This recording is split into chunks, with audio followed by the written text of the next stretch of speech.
During this episode, I have a discussion with Candy Sugarman.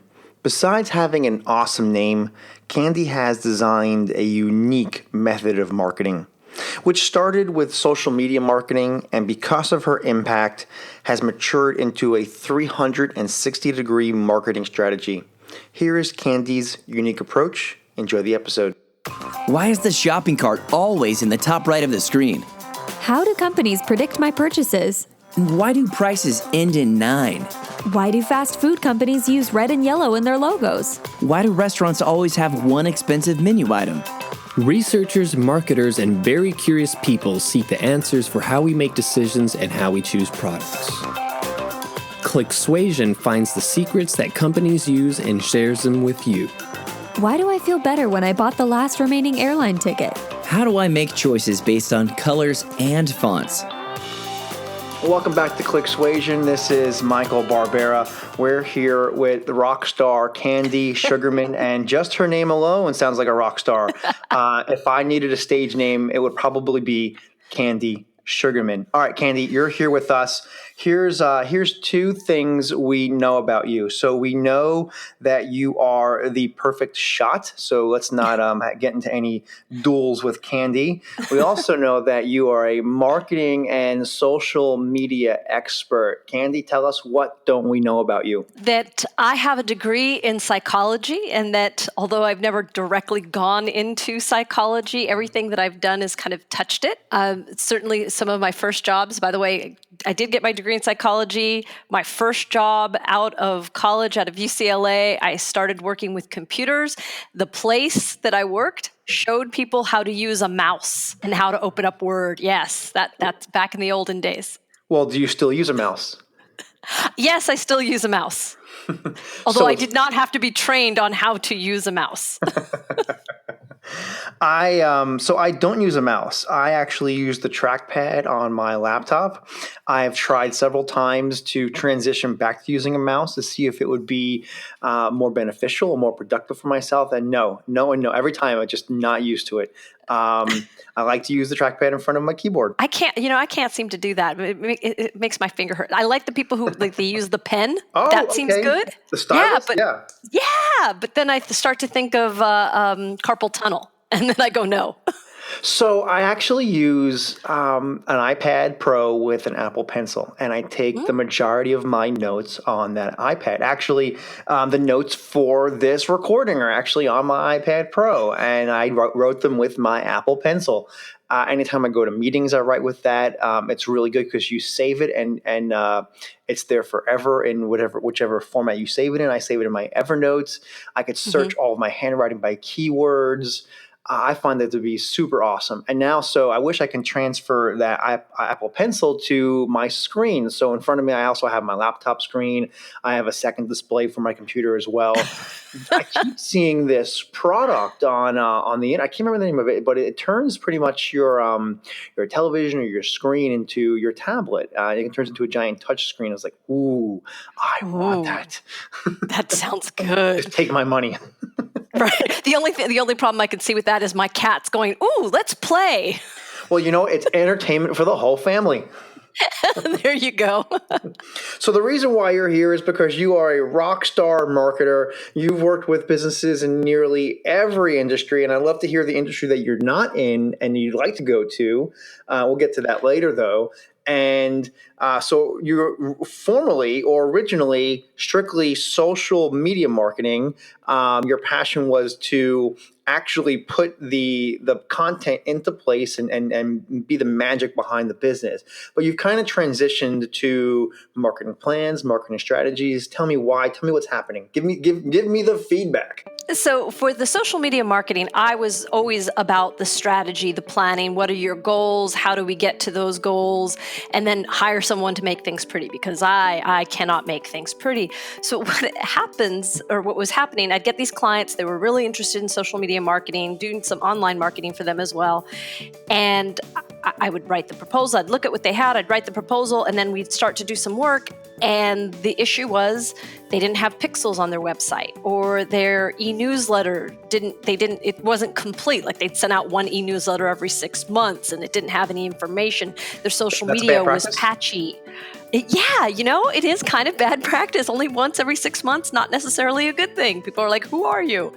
And so I always likened it to this as a car. The social media part that I was doing, we were a full tire. We were a brand spanking new tire, and then they had 3 flat tires. And they would say, get us to South Carolina. And I'm like, no, I can get you to the city limits, but I can't get you to South Carolina because I'm only one full tire. The rest of them are flat.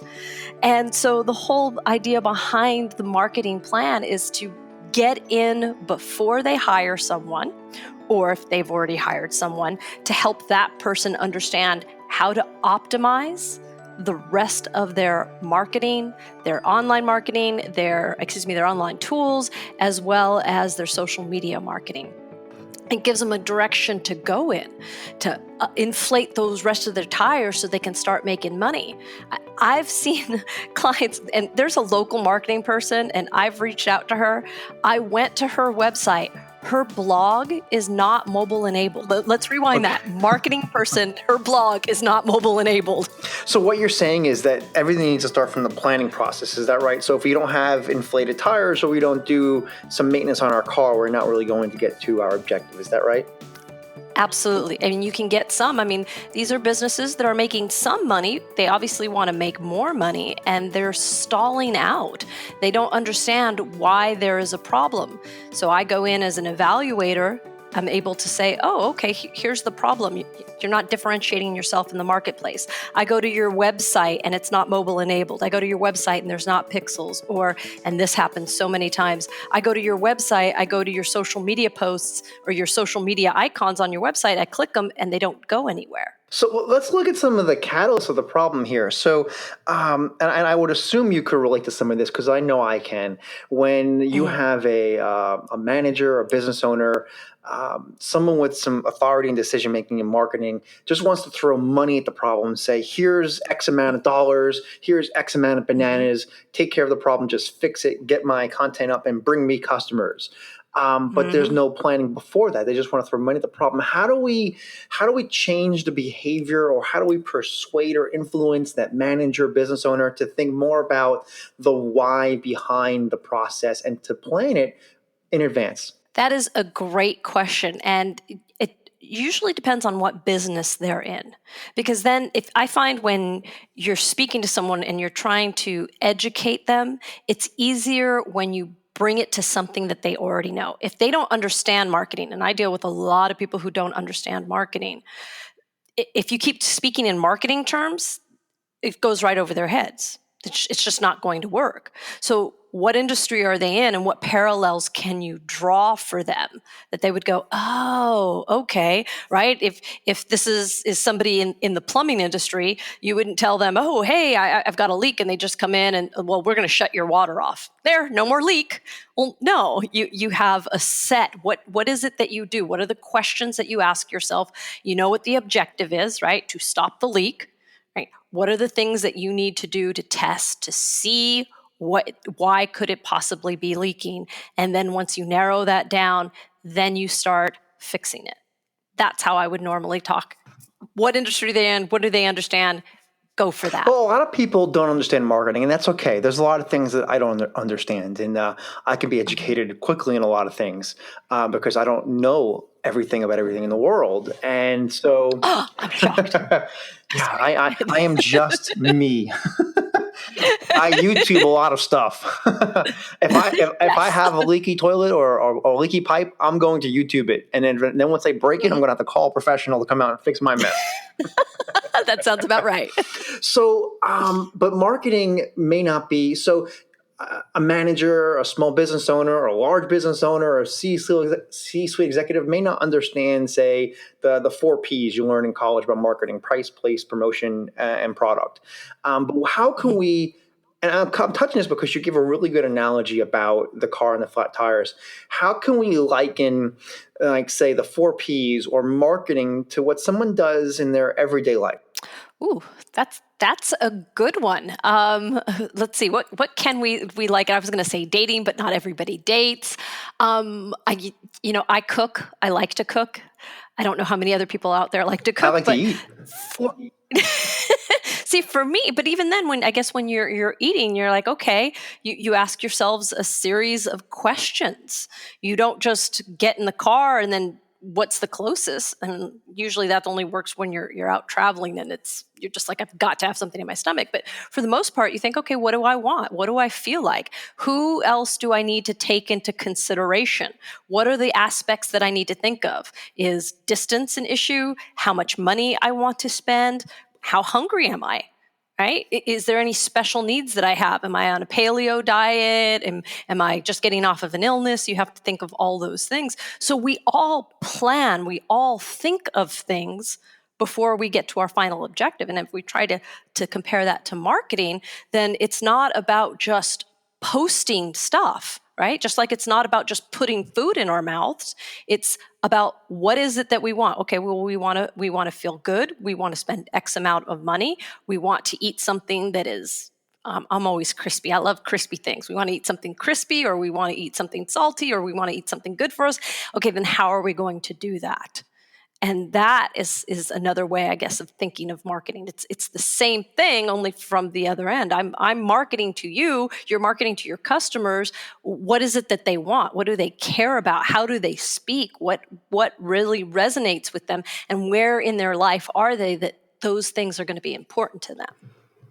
So how can we, well, not we, how could the listener, if they're struggling with this and saying like, I need a marketing plan, I need a marketing plan. Oh, I have so much on my plate.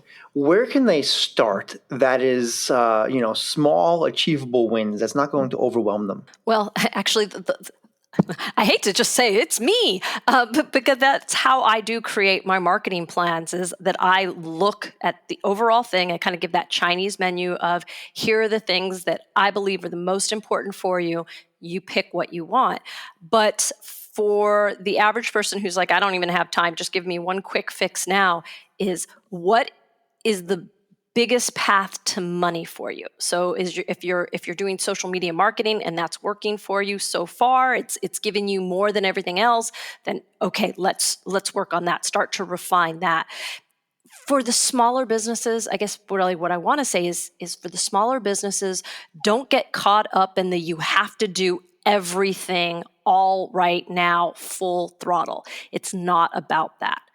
Look at what's making you money and start to think, how do I improve X? If the newsletters are doing it for you, if SMS marketing, for those of you who don't know, that's like text message marketing. If that's working for you, do that. What is going to give you the most bang for your buck as soon as possible? So we've talked a lot about, things that we might be doing wrong, pain points and challenges. What are we doing right? In your experience, what are the majority of people doing right and they can capitalize and do even better? Ooh, that's a tough one. Some businesses, the ones that I see that are doing well, they differentiate themselves in the marketplace. I tell people all the time, I'm a social media marketer. There's like, 100 million of us on the planet, right? You can't throw a rock without hitting one. So how is it that you differentiate yourself in the marketplace? How do people go, oh, I want coffee, I'm going to have coffee there, or I'm going to hire a plumber, I want this plumber. Because there are certain businesses, there's always a type of business where you have fans, where people just love you. They love you for your message. And it's not that we are for everyone. Like, those messages are very pointed. We are for you. We are for A people. We are for B people. We are for Z people. Whatever it is, that's what good businesses are doing right. How do you differentiate your services? Well, for the social media marketing, what I tell people is, and for the marketing plans, I have over 700 hours of training people don't and make me do math. business owners and yeah, it's a lot. I mean, first of all, I love training. I love teaching.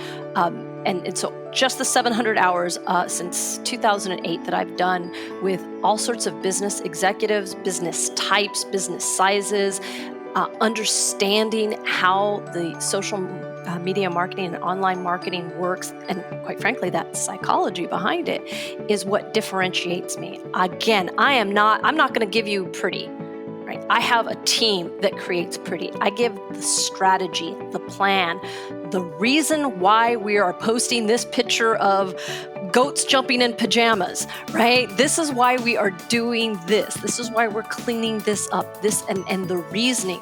So many social media marketing people think that it's about that pretty glossy ad. And I'm not saying that those things aren't important, that visual isn't important, because look at Instagram, look how important that is. But if you don't have a reason why you're doing it, right, then it's just a pretty picture and it gives you nothing and you've just flushed your money away. What would you say is going to be next for you in PlayBig Marketing? Definitely the strategy and the marketing plans. That is my focus.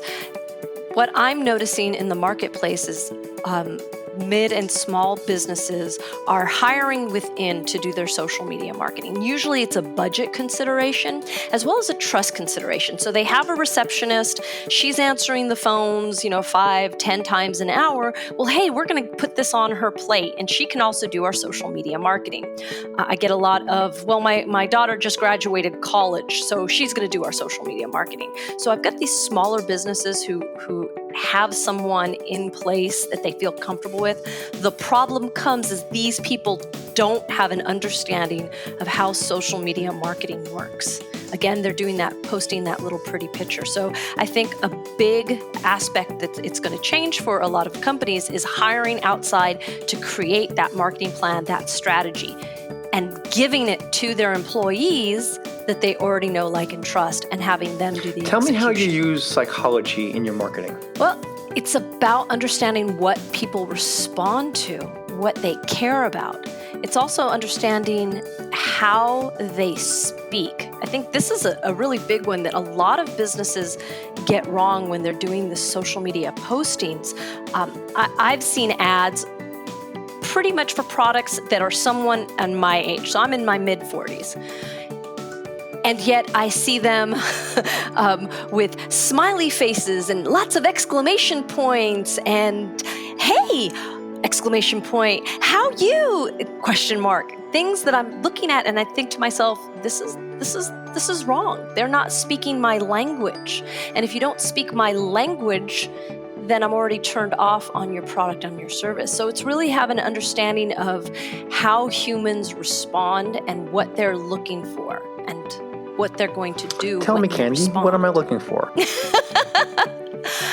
You're looking for a connection. You're looking for someone who understands what your problem is and is offering you a clear path. So then to the what I'm solution. hearing there are two key words, trust and authenticity. How do those two words apply to marketing? Well, nobody's going to buy from you if they don't trust you. I mean, that's just a given. That's easy peasy. I mean, we can see it every day when people are like, I'm going to boycott that particular company because it did X, Y, and Z. They don't trust that company. They don't like what that company stands for, and they're out. On the other hand, with authenticity, with companies who are like, hey, this is who we are, this is our demographic, and this is who we serve, they're very authentic to their message, and people will respond. Let me actually clarify that. Their target demographic will respond. I'm in the shooting world, the firearms world, and there is someone, I'm not even going to give his name because I have no desire to promote him in any way, but he's very authentic. He yells at his customers. I mean, he gets on YouTube and rants and calls people all sorts of horrible names. I mean, language I would never use in any context. And yet he has a tribe of people that cheer him and love him and will buy from him. Now, he's authentic, and his audience loves that and wants it. And then you have me who are like, back to, he's not speaking my language. I don't trust him. They have to trust that you're going to deliver, and you have to be authentically you, because people can smell BS. And if they didn't and they get pulled in, then they will burn down the world trying to tell people about how terrible you are. Trying to find that comfort line or that good area between too much and too little. There's a question from Jason in Washington, D.C. Jason's has a statement, then a question, and I'll quote, I know my ROI on social media is doing pretty well, I am confused about how often I should respond. So, for example, I respond to nearly everyone who posts, and sometimes I respond up to 5 or 6 times. The question is, how often or how much should I respond to each individual engagement or each customer? Unquote. That is a great question. For those of you who aren't responding, respond, because your mama should have told you everybody likes to be noticed and everybody likes to feel appreciated. How often is dictated by your audience and the time that you have available to you. And I'm hoping he has someone on his team that he trusts enough to take that up and do it for him. But I don't know if there really is a limit unless it starts to get ridiculous. That they said, hey, you're really great. And you're like, thank you, we really appreciate that. And they responded, yes, we really do. Then I wouldn't necessarily follow that up with, well, we really appreciate you. You don't want to keep going over and over it. But if they're providing you good quality content, if they're saying something that has meaning, then continue, because that is certainly building up trust. I had a video that I did for my firearms business the other day, and a lot of people responded. I did a Facebook Live. I acknowledged people while I was on the live, and then when it was over, I acknowledged them via the comment section. And I had a lot going back and forth. Yes, it took time, but several of those people said, really appreciate what you're doing, and thank you for responding. Look, somebody who responds to comments. Their trust and all of that is important, so I spend time contacting them, and I think he should. All right, continue. Candy, we're going to harass you some more, but this time with some rapid fire questions. Let's get to know Candy Sugarman. All right, our first contestant is Candy Sugarman. All right, Candy, what is your favorite book? Oh gosh, I just finished reading Badass Your Brand. So that, and it's my favorite book right now because it really helped open my eyes in terms of seeing how you can have a business that doesn't follow kind of that traditional model of you become the CEO and you hire out everybody and then you sell your business. Other than that, for pleasure reading, Aldous Huxley's Brave New World, one of my all-time favorites. I read it every year, and every year I always go, oh my gosh, this man saw the future. It's so scary. Favorite marketing campaign? How can you not love? I mean, I'm not an Apple person, but I love the Apple whole marketing campaign. They are someone who knows who their target demographic is. They know what they care about, and they speak their language. Favorite color? Green. Favorite food? Ooh, sushi. Ooh, okay. And since you're in that industry, what's your favorite firearm? Oh gosh, okay, we're talking unlimited, and that's so hard. That's going to be the hardest one. I'm a big fan of Sig Sauer for pistols, so a Sig Sauer P226 is probably one of my absolute favorites. If we're talking shotguns, probably then the Remington 1100. And can't go wrong with an AR-15, and because they're fully customizable, I'm not even going to say a brand. You probably lost half the audience there. But we're passionate about it, and we support you. There you go. Thank you. Okay, so you've allowed us to harass you for the last 23 or 4 minutes or so. Now, we need to let the audience and listeners harass you. If any of the listeners want to get in contact with you, how could they harass you? I was going to say, can I harass them back? No. Okay. They can visit me on social media is the easiest way. I am a big Facebook gal. So here's this. It's facebook.com/social candy. That's actually my personal profile. I'm one of 3 Candy Sugarmans within the United States. I'm fairly easy to find. They can obviously go to my Simply Brilliant Marketing Plans Facebook page, or just go to simplybrilliantmarketingplans.com. I did not know there was more than one Candy Sugarman. You and I are going to have to get together. We're going to have to craft some strongly written words. And No. You want to hear what's even worse? That there is a company in Florida who started a business called Sugarman Candy. Oh. They've got like 4 stores. Did you go? Have you been? No, I have not been to Florida, but I want to send them a letter, but apparently you can't trademark your name. So there you go. Candy, thanks so much for being here. You are the rock star of social media. Thank you so much for having me. I really do appreciate it. And for all the Click Suasion listeners, go ahead and subscribe to wherever you get your podcasts, and we'll let you know when the next episode is available. Thanks for listening to ClickSuasion. Subscribe to the podcast, read our research, and get in touch with us at clicksuasion.com. You can also find us on Twitter with the handle @ClickSuasion.